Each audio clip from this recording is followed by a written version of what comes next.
Ikinasal kahapon si Attorney Levito Baligod, ang dating abogado ng mga whistleblower na sina Ben Herluy at Merlina Suñas. Kabilang sa mga tumayong ninong sa kasal, si Vice President Jejo Marbinay.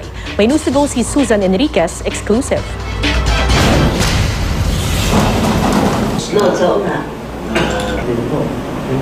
Kilalang dating abogado ng ilang whistleblower sa pork barrel scam si Attorney Levito Baligod.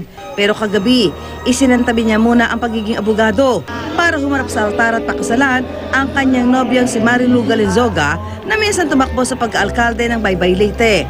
6 na buwan pa lamang nagkakilala ang dalawa pero nagdesisyon na silang magpakasal. Noong 1 taon lang nang mabiyudo si Baligod matapos pumanaw sa sakit na breast cancer ang kanyang unang asawa na si Marilyn Ann Navarro.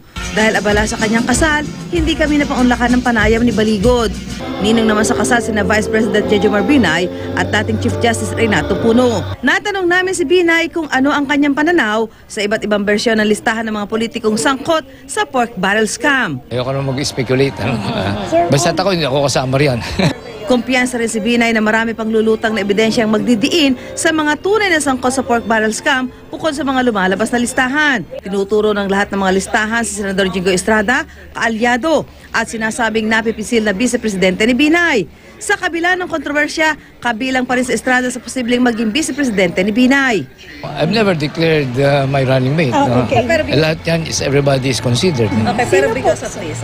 Kaya man, everybody is still considered. Sa kabuuan, 120 na ang mga politikong isinasangkot sa pork barrel scam. 20 rito ay mga kasalukuyan at dating senador, habang nasa 100 naman ang mga kasalukuyan at dating kongresista.